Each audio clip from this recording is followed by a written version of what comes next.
Hello everyone, मैं हूं के गणेश, एक एडोब सर्टिफाइड प्रोफेशनल और आप सभी का बहुत बहुत स्वागत करता हूं मेरे यूट्यूब चैनल के गणेश एकेडमी में। यदि अभी तक आपने इस चैनल को सब्सक्राइब नहीं किया है तो ज़रूर इस चैनल को सब्सक्राइब कीजिए, क्योंकि मैं लगातार कोशिश कर रहा हूं कि आपको वेडिंग एल्बम डिज़ाइनिंग से संबंधित जितने भी नए टूल्स हैं या फोटोशॉप में कोई अपडेट्स हैं तो उसके बारे में मैं आप तक वो इन्फॉर्मेशन पहुंचा सकूं। तो आज हमारा टॉपिक है एक वेडिंग एल्बम डिज़ाइनिंग में डीएम जिसे हम बोलते हैं, डिजिटल मिक्सिंग, वो किस तरीके से डिज़ाइन किया जा सकता है, उसे कैसे कलर्स के थ्रू बैलेंस किया जा सकता है, अलाइनमेंट कैसे प्रॉपर होने चाहिए, कौन से फ़ोटोज़ को हमें यूज़ करना चाहिए, उस चीज़ों पर हम आज बात करेंगे। तो सबसे पहले जिस फ़ोटो को आपको डीएम में यूज़ करना है उसका सिलेक्शन कर लेना बहुत ज़रूरी होता है। फॉर एग्ज़ाम्पल, अगर मेरे पास कुछ फ़ोटोज़ हैं, मैं एडोब ब्रिज में ओपन कर लेता हूँ और यहाँ पर मैंने बहुत सारे फ़ोटोज़ जो हैं मेरे क्लाइंट के थ्रू आए हैं। ये शूट है हिमांशु बांगड़कर, रचना स्टूडियो नागपुर से।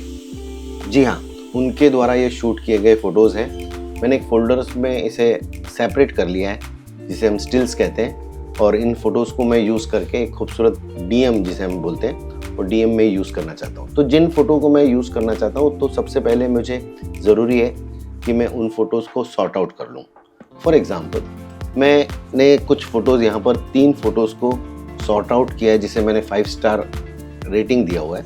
तो इन 3 फ़ोटोज़ को यूज़ करके मैं एक खूबसूरत डीएम क्रिएट करना चाहता हूँ, जो कि एक स्टोरी लाइन में एंगेजमेंट के रूप में हम प्रेजेंट करेंगे। वेडिंग एल्बम में एंगेजमेंट का जब हम एल्बम बनाते हैं तो बीच बीच में हम लोग डीएम बोलते हैं, जिसे डिजिटल मिक्सिंग, जिसे शीट्स को हाईलाइट किया जा सकता है और कपल उन शूट को देखकर बहुत ही ज़्यादा खुश हो जाते हैं। और लगातार जब हम वेडिंग एल्बम डिज़ाइन देखते हैं या फिर एंगेजमेंट के एल्बम देखते हैं तो उसमें कंटिन्यूटी में बीच में अगर आप कोई हाईलाइट शीट ऐड करते हैं तो उससे वो और भी ज़्यादा प्रफुल्लित हो जाते हैं। तो इन 3 फ़ोटोज़ को मैंने यहाँ पर सॉर्ट आउट करके रखा है। इन 3 फ़ोटोज़ का यूज़ करके मैं एक आज शीट आपके सामने रियल टाइम में आपको शूट एडिट करके दिखाऊंगा। इस वीडियो को जब आप देखेंगे तो बिल्कुल भी फॉरवर्ड करके मत देखिए, क्योंकि कोई भी स्टेप आपसे स्किप नहीं होना चाहिए। और मैं कोशिश हमेशा यही करता हूं कि आपको step by step in details में वर्क फ्लो दिखा पाऊँ, ताकि आप भी इन ऐसी चीज़ों को देखकर कुछ इंस्पायर हो सकें और आपके शूट या फिर आपके क्लाइंट के शूट्स को प्रॉपर तरीके से अलाइन कर सकें। तो बिल्कुल भी देरी न करते हुए मैं एडोब फोटोशॉप में आपको लेके चलता हूँ। मैं जो फोटोशॉप यूज़ कर रहा हूँ वो एडोब फोटोशॉप का लेटेस्ट वर्जन है आज की तारीख में। अगर आप हेल्प मेन्यू में जाएं, यहाँ पर अगर आप हेल्प में जाएं और सिस्टम इन्फो में देखें आप, तो मैं एडोब का जो वर्जन यूज़ कर रहा हूँ वो 26th वर्जन है। तो सबसे पहले मुझे क्या करना होता है कि एक ब्लैंक कैनवस मैं यहाँ पर ओपन कर लेता हूँ। मैं न्यू फाइल इस ऑप्शन पे क्लिक करके जिस डायमेंशन में मुझे फाइल को क्रिएट करना है, फॉर एग्जांपल मैं 36x12 इस डायमेंशन में अपने एल्बम की शीट को डिज़ाइन करना चाहता हूँ और 300 का रेजोल्यूशन मैंने रखा है। तो आप चाहें तो नाम पहले भी दे सकते हैं। जिस नाम देने से फ़ायदा क्या होगा कि जब भी आप काम करेंगे तो ऑटोमेटिकली बैकग्राउंड में फाइल सेव होती रहेगी, और यदि अनफॉर्चुनेटली कुछ प्रॉब्लम्स आ जाते हैं, जैसे लाइट ब्रेकडाउन हो जाती है या फोटोशॉप हैंग हो जाता है या कुछ भी दिक्कतें जब आती है, तो ये फाइल रिकवर होने में हमको मदद करती है। तो इसीलिए मैं फाइल नेम रख देता हूँ GAN और 001234। मैंने एक डमी नेम ऐड कर दिया यहाँ पर, और जस्ट क्रिएट इस बटन पे क्लिक करके मैं एक ब्लैंक शीट ले लेता हूँ। ऑलराइट, तो जिन फ़ोटो को मुझे यहाँ पर यूज़ करना है मैंने ऑलरेडी वहाँ पर सॉर्ट आउट करके रखा हुआ है, आपको मैंने ऑलरेडी बताया। तो सबसे पहले आप उन फ़ोटोज़ को रेडी कर लीजिए। रेडी इन द सेंस, अगर फ़ोटो में कोई भी डिस्टॉर्शन है या कोई चेंजेस करना चाहते हैं या फिर आप रीटच करना चाहते हैं तो पहले से ही उसे अगर आप रीटच करके रेडी रखेंगे तो जब हम एल्बम में यूज़ करेंगे तो आपको आसानी होगी। पूरी शीट फाइनल होने के बाद आप चारों फ़ोटो जो भी आपने शीट्स में ऐड किए उन सब शीट को एक साथ टोन कर सकते हैं, कलर ग्रेड कर सकते हैं। वो पार्ट बाद का होता है, बट पहले प्राइमरी स्टेज में आपको जो भी फ़ोटोज़ यूज़ करना चाहते हैं उसे आप रेडी करके रखेंगे तो ज़्यादा आसान तरीका होगा इसे यूज़ करने के लिए। तो मैं इसे फ़ोटोशॉप में डायरेक्टली ड्रैग एंड ड्रॉप कर लेता हूँ।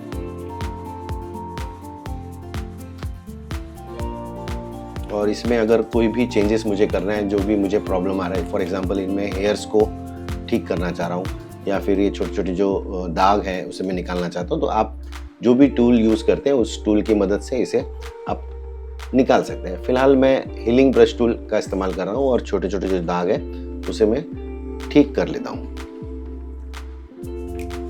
ताकि मैं कोई भी जब फिल्टर यूज़ करूँ तो प्रॉपर तरीके से रिजल्ट आए।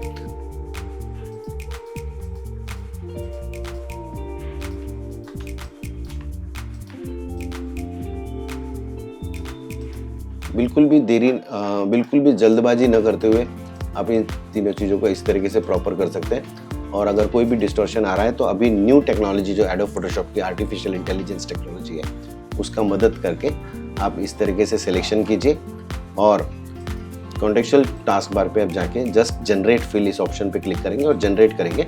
तो जो भी अगर आपसे कुछ छूट जा रहा है या प्रॉपर तरीके से दिखाई नहीं दे रहा है तो आर्टिफिशियल इंटेलिजेंस टेक्नोलॉजी इसे प्रॉपर तरीके से मैनेज करेगी और वहाँ पर अपने आप वो चीज़ों को ऐड करके खूबसूरत तरीके से बना सकते हैं।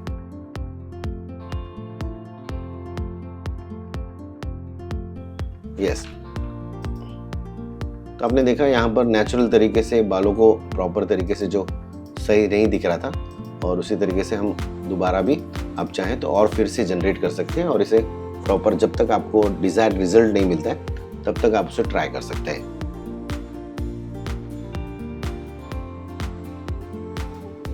करेक्ट। तो इसके बाद मैं फोटो में दोनों लेयर को मर्ज करने के लिए कीबोर्ड पे कंट्रोल शिफ्ट अल्टर ई इस ऑप्शन का यूज़ करता हूँ और एक नई लेयर जब हम क्रिएट करते हैं तो ये दोनों लेयर जो नीचे की लेयर है उन दोनों लेयर को मर्ज करके एक नई लेयर क्रिएट हो चुकी है। अगर मैं इसमें कोई फ़िल्टर यूज़ करना चाहूँ, रिटचिंग के लिए बहुत सारे फ़िल्टर्स मार्केट में अवेलेबल है, प्लगइन्स हैं। आप किसी भी प्लगइन का इस्तेमाल कर सकते हैं, जैसे नीट इमेज हो गया या पोर्ट्रेचर हो गया या फिर स्किन फाइनर हो गया। मैं फ़िलहाल स्किन फाइनर यूज़ करता हूँ, इसीलिए मैं फ़िल्टर मेनू में जाता हूँ और फोटो टूल बॉक्स और स्किन फाइनर इस ऑप्शन पे क्लिक करके फ़ोटो में नॉमिनल चेंजेस कर लेता हूँ। तो एक नॉमिनल चेंजेस भी फ़ोटोशॉप में अगर आप करते हैं और फोटो पे यूज़ करते हैं तो फ़ोटो में जो ओरिजिनलिटी है उसे वैसे ही रखना है। ज़्यादा रिटचिंग अगर आप करते हैं तो फ़ोटो आर्टिफिशियल दिखाई देते हैं, तो इसीलिए नॉमिनल मैंने यहाँ पर रिटच कर लिया है और इसमें थोड़ा सा चेंजेस मैं कर लेता हूँ, सैचुरेशन और ब्राइटनेस ऐड कर देता हूँ और सिंपली ओके इस बटन पे क्लिक कर देता हूँ। तो अगर आप ध्यान से देखें फ़ोटो में मैंने कोई ज़्यादा चेंजेस नहीं किया है, पर फिर भी मैं आपको दिखाता हूँ। फाइल में रिवर्ट इस ऑप्शन पे मैं क्लिक करता हूँ तो आपको ओरिजिनल जो फाइल थी आपको वो दिखाई देगी कि किस तरीके से हमने चेंज किया। जस्ट हमने मामूली सा चेंज करके फ़ोटो को एडिट कर लिया है। अब इस फ़ोटो को मैं ड्रैग एंड ड्रॉप करता हूँ, मूव टूल लेता हूँ और ड्रैग एंड ड्रॉप करके मेरे जो कैनवस मैंने लिया है ऑलरेडी उस पर सेट कर देता हूँ। और आपको कंपोजिशन आपके अकॉर्डिंग किस तरीके से आप कंपोज करना चाहते हैं, आपने क्या सोचा हुआ है। जब भी हम डिज़ाइन करें तो डिज़ाइन करते समय पहले आप सोचें और बाद में उसे प्रोसेस करें। डिज़ाइन करते करते सोचना यह सिस्टम के विरुद्ध है और इसमें आपको लगने वाला समय बहुत ज़्यादा होता है।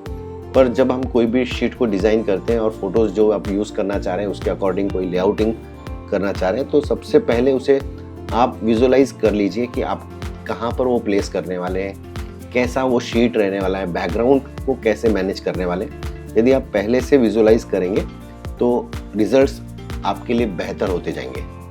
तो मैंने कुछ सोचा रखा है, उसी अकॉर्डिंग मैं उस चीज़ को कंपोज कर रहा हूँ और बैकग्राउंड भी उसी के अकॉर्डिंग मिलूँगा। तो मुझे बैकग्राउंड लेने के लिए मैं इसी लेयर का एक डुप्लीकेट लेयर ले लेता हूँ, कीबोर्ड पे अल्ट शिफ्ट करता हूँ, ऑप्शन लेके मैं एक नई लेयर क्रिएट कर लेता हूँ और इसे इस तरीके से रोटेट कर देता हूँ। मैं अब बैकग्राउंड क्रिएट करना चाह रहा हूँ, इसीलिए फिल्टर ऑप्शन में जाके ब्लर और गॉसियन ब्लर इस तरीके से मैंने बैकग्राउंड क्रिएट कर लिया है, ताकि मैं जब इसे यूज़ करूं तो प्रॉपर तरीके से एक कलर थीम के अकॉर्डिंग वो बैकग्राउंड दिखाई दे।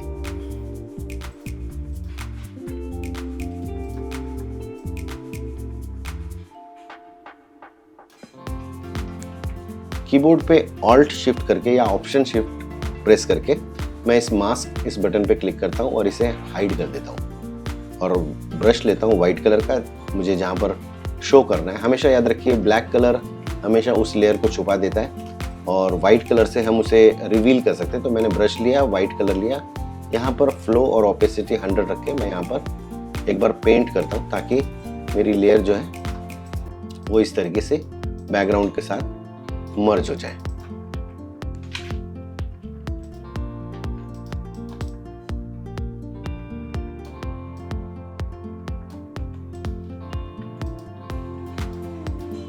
डन। तो मेरा फोटो यहाँ पर लगभग सेट हो चुका है। आप इसे बाद में भी कंपोज कर सकते हैं आपके अकॉर्डिंग, आपको किस टाइप से कंपोज करना है। जो भी मैंने सोच के रखा है मैं उसके अकॉर्डिंग कंपोज कर रहा हूँ। आप भी जिस फोटो को यूज करना चाहते हैं उसे प्रॉपर तरीके से सबसे पहले कंपोज कर लीजिए। इसके बाद एक रेक्टेंगल मैंने टूल लिया, शेप टूल, और उसे रेक्टेंगल मैं इस तरीके से ड्रॉ कर लेता हूँ।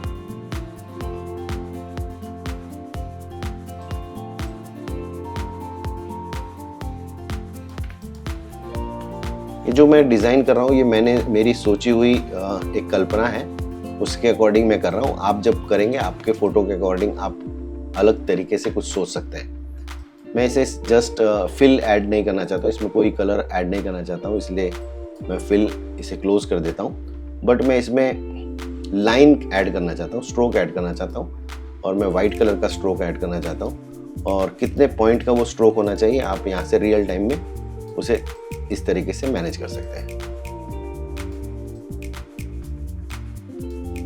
तो एक मैंने सिंपल एक स्ट्रोक दिया है और इस तरीके से मैंने इसे अरेंज कर दिया है। कीबोर्ड पे कंट्रोल जे करके मैं एक और लेयर क्रिएट करता हूं और इससे यहां पर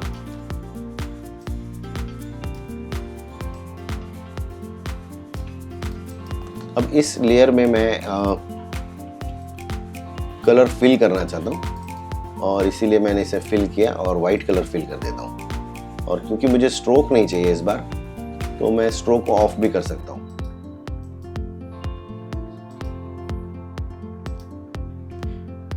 कीबोर्ड पे कमांड जे प्रेस करके आप एक और लेयर इसका डुप्लीकेट कर सकते हैं और यहाँ से एक और फ्रेम मैं यहाँ पर ऐड करना चाहता हूँ, जिसका कलर मैं कुछ डिफरेंट देख देता हूँ ताकि डिज़ाइन करते समय हमें आसान हो। मैंने इस तरीके से यहाँ पर मुझे एक फ़ोटो ऐड करना है और यहाँ पर भी एक फ़ोटो मैं ऐड करना चाहता हूँ। तो इस तरीके से मैंने जस्ट एक लेआउट क्रिएट कर चुका हूँ। अब मुझे एक और फोटो की यूज़ करना है जहाँ पर मैं इसको ड्रैग एंड ड्रॉप करूँगा। फॉर एग्जांपल मेरे पास एक ये फ़ोटो है जो बहुत ही खूबसूरत तरीके से शूट किया गया फ़ोटो है। तो मैं यहाँ पर इस तरीके से इसे यहाँ पर प्लेस करता हूँ और यहाँ पर मैं कीबोर्ड पे ऑल्ट प्रेस करके दोनों लेयर के बीच में अगर क्लिक करता हूँ तो क्लिपिंग मास्क इस ऑप्शन पे क्लिक करके मैं नीचे वाली जो लेयर है, जो रेक्टेंगल मैंने ऑलरेडी लिया हुआ था, उसके अंदर मैं प्लेस कर देता हूँ।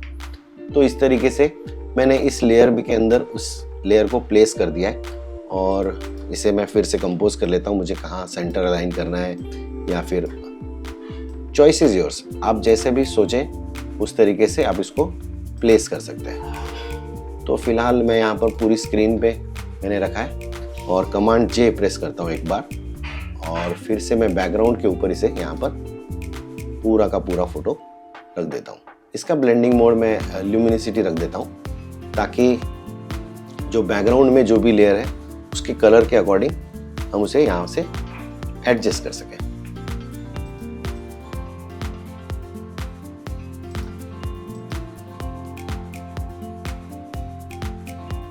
या आप अलग अलग ब्लेंडिंग मोड को चेक करके आप कोई भी ऑप्शन ले सकते हैं जो भी आपको उस फाइल में उस समय जब भी आप यूज़ करें उसके अकॉर्डिंग अगर आपको सेट होता है। तो फिलहाल मैंने यहाँ पर इस तरीके से रखा है और इसकी ओपेसिटी थोड़ा सा और कम कर देता हूँ ताकि एक डिफरेंट इफेक्ट यहाँ पर आए। तो मैंने इस तरीके से इसे कर दिया है। बट जो एजेस है, मुझे ये एजेस प्रॉपर नहीं चाहिए, तो मैं यहाँ पर एक मास्क अप्लाई करता हूँ और इस बार मैं ग्रेडियंट टूल लेता हूँ और ये जो एजेस है मुझे नहीं चाहिए, इसलिए लीनियर ग्रेडियंट इस बटन पे क्लिक करके मैं एक इस तरीके से उसके एजेस को रिमूव कर देता हूँ। इसके बाद इस शेप में भी मुझे एक इमेज ऐड करनी है, इसलिए मैं इस शेप पे जाता हूँ और एक जो ऑलरेडी मैंने इस फोटो डिसाइड किया हुआ था। फॉर एग्जाम्पल दिस फोटो, ये फोटो को मैं ओपन कर लेता हूँ और इसमें भी मुझे जो चेंजेस करना है मैं वो चेंजेस करके इसे रेडी कर लेता हूँ। कीबोर्ड पे ऑल्ट प्रेस करके मैंने इस तरीके से किया और आप भी इस तरीके से छोटे छोटे जो भी डिस्टॉर्शंस है, दाग है, धब्बे हैं, उसे आप रिमूव कर सकते हैं।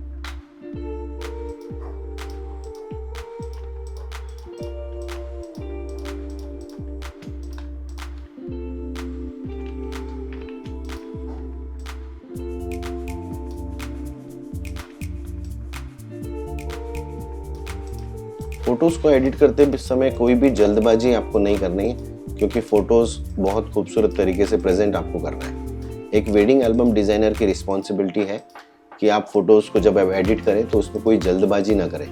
जल्दबाजी का काम हमेशा शैतान का होता है। इसीलिए मैं चाहता हूँ कि जब भी आप फ़ोटो एडिट करें प्रॉपर पेशेंस के साथ करें, बिल्कुल टाइम लें।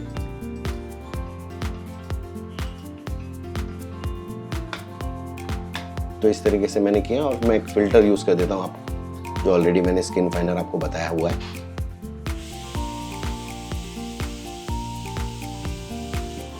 इस बार भी मैं थोड़ा सा इसके अंदर ब्राइटनेस ऐड करूँगा और थोड़ा सैचुरेशन।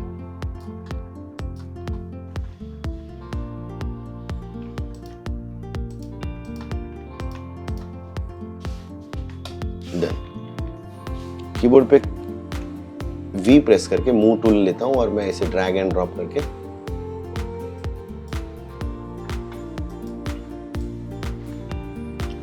इस शीट पे लेके आ जाता हूं और यहां पर मैं कीबोर्ड पे ऑल्ट प्रेस करके इसके अंदर क्लिपिंग मास्क ऐड कर देता हूं।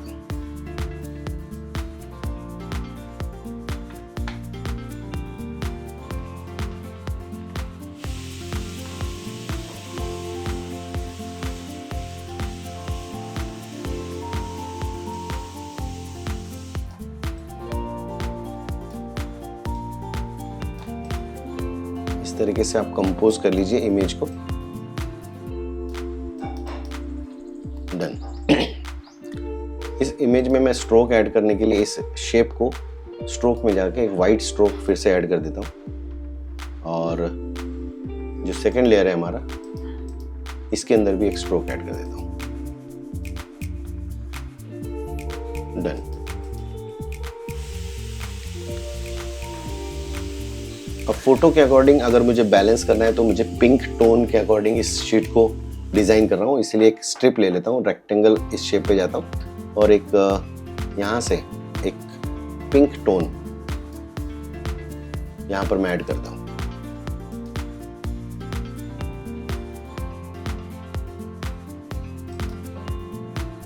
और स्ट्रोक नहीं देना चाहता हूँ, इसलिए मैं स्ट्रोक पे क्लिक करता हूँ और स्ट्रोक को रिमूव कर देता हूँ।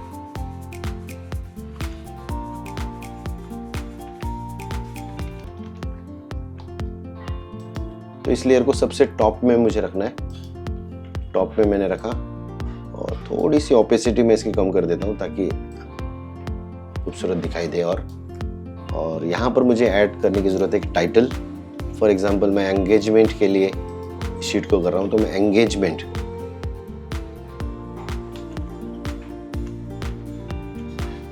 और जहाँ मुझे प्लेस करना है मैं उसे प्लेस कर देता हूँ। फॉर एग्जांपल मुझे यहाँ पर प्लेस करना है और इसका अगर सेंटर चाहिए तो आप इसे मार्क्यू टूल से इस तरीके से सेलेक्ट कीजिए, इसका सेंटर यदि आपको चाहिए, और मूव टूल लेके आप सेंटर अलाइन यहाँ पर इस ऑप्शन पे क्लिक करेंगे तो ये सेंटर अलाइन हो जाएगा। तो मैंने इस तरीके से सेंटर अलाइन किया और जो स्ट्रोक है मुझे डिस्टर्ब कर रहा है, इसीलिए जिस लेयर का हमें वो स्ट्रोक हाइड करना है उस लेयर को हम सबसे पहले सेलेक्ट करें। मान लेते हैं मुझे इस लेयर पे इस स्ट्रोक को हाइड करना है, इसलिए मैंने इस लेयर को सेलेक्ट किया और यहाँ से मार्क्यू टूल से सेलेक्ट कर दिया। तो मैं इतने पार्ट को हाइड करना चाहता हूँ, इसलिए सेलेक्टेड पार्ट को सेलेक्ट करके कीबोर्ड पे ऑल्ट प्रेस करेंगे और मास्क पे क्लिक कर देंगे तो वो पार्ट हाइड हो जाएगा। तो मैंने इस तरीके से एंगेजमेंट लिखा है और यहाँ पर मैं नाम ऐड करना चाहता हूँ, कपल नेम। तो कपल नेम ऐड करने के लिए मैं सिंपल फॉन्ट लेता हूँ। मैं जनरली बहुत ही सिंपल फॉन्ट यूज़ करता हूँ, सैंस सेरिफ फॉन्ट यूज़ करता हूँ हमेशा। तो सेंचुरी न्यू गॉथिक फॉन्ट है, बहुत खूबसूरत। आप इस फॉन्ट का यूज़ कर सकते हैं। ये एक सैंस सेरिफ फॉन्ट है और इसे ऑल कैप्स कर देता हूँ। इसका साइज़ में मेरे अकॉर्डिंग, मुझे जो सोचा हुआ है उसके अकॉर्डिंग रखता हूँ। और यहाँ पर मैं नाम ऐड करूँगा, राजकुमार एंड राज नंदिनी।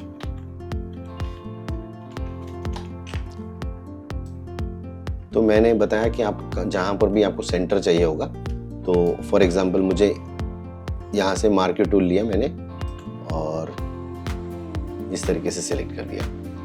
ये जो फॉन्ट है, मैं इसका जो अलाइनमेंट है वो सेंटर अलाइन है ऑलरेडी, और इसका प्लेसमेंट भी मैं सेंटर करने के लिए इस बटन पे क्लिक कर देता हूँ। तो ये मेरा सेंटर लाइन हो गया।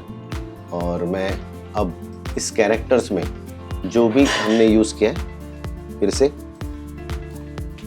इसका जो स्पेसिंग है, दो फॉन्ट मतलब दो कैरेक्टर के बीच का जो हम स्पेस है उसे ट्रैकिंग बोलते हैं। तो हम ट्रैकिंग चेंज करने के लिए मैं यहाँ से ट्रैकिंग चेंज करता हूँ।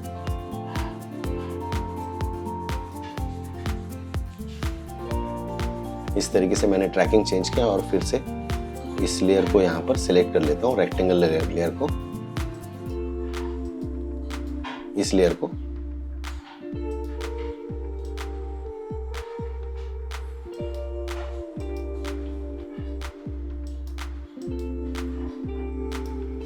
और यहाँ से इसको भी हाइड कर देता हूँ। तो मैंने कीबोर्ड पे कमांड और डिलीट इस प्रेस किया ताकि ब्लैक कलर लेयर पे अप्लाई हो सके, और वो लेयर यहाँ से इस तरीके से हाइड हो चुकी है। तो आपने देखा कि इस तरीके से सिंपल चीज़ों को ऐड करके आप लेआउटिंग यूज़ कर सकते हैं। और भी खूबसूरत इसे ऐड करने के लिए मैं टॉप लेयर पे जाता हूँ और यहाँ से एक सॉलिड कलर ले लेता हूँ। सॉलिड कलर लेके मैं इसी सेम पिंक कलर को फिल करना चाहता हूँ। यहाँ पर मैं फिल कर देता हूँ, बिल्कुल ब्राइटेड पिंक मैंने ले लिया और इसका ब्लेंडिंग मोड में स्क्रीन रखता हूँ। और इस लेयर को पूरा हाइड करने के लिए कीबोर्ड पे कमांड आई यानी कंट्रोल आई प्रेस करता हूँ, और जिस एरिया पे मुझे दिखाना है मैं ब्रश लेके 100% फ्लो और 100% ओपेसिटी के साथ वाइट कलर के ब्रश के साथ एक स्ट्रोक ऐड करता हूँ ताकि एक फ्लेयर यहाँ पर ऐड हो जाए।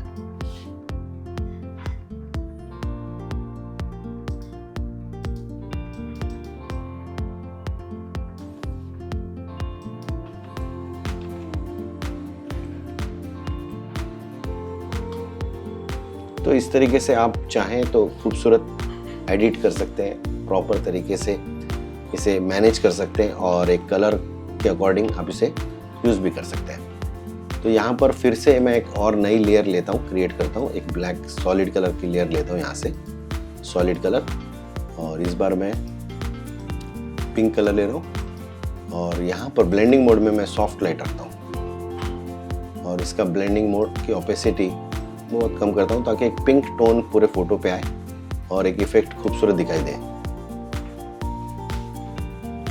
तो इस तरीके से आप इस शीट को बहुत खूबसूरत तरीके से सिंपल वे में डिज़ाइन कर सकते हैं, लेआउट कर सकते हैं, इस शीट की वैल्यू को और भी क्रिएट कर सकते हैं। तो जो भी चीज़ आप इस शीट में डिज़ाइन करते समय आपने अगर कुछ सीखा है या फिर कुछ चीज़ें को आप यूज़ करना चाहते हैं तो आप ज़रूर इस चीज़ों को यूज़ करके देखिए, और मैं विश्वास दिलाता हूँ कि अगर आप सिंपल एंड सोबर डिज़ाइन करेंगे तो आपके क्लाइंट को वो बहुत खूबसूरत तरीके से पसंद भी आएगा। तो मैं चाहता हूँ कि अगर आप इस चैनल पे नए हैं तो आप इस चैनल को सब्सक्राइब कर सकते हैं अगर आपने कुछ भी सीखा हो, और बेल आइकॉन पे क्लिक करके नोटिफिकेशन ऑन कर सकते हैं ताकि मैं जब भी नए वीडियोस को दोबारा कभी पोस्ट करूँ यूट्यूब पे तो आप तक नोटिफिकेशन पहुँच जाए। So thank you so much for watching this video. आपका बहुत बहुत धन्यवाद, आपने इतना पेशेंस के साथ इस वीडियो को देखा। अगले वीडियो के साथ हम जल्द ही आपके साथ मुलाकात करेंगे, तब तक नमस्कार।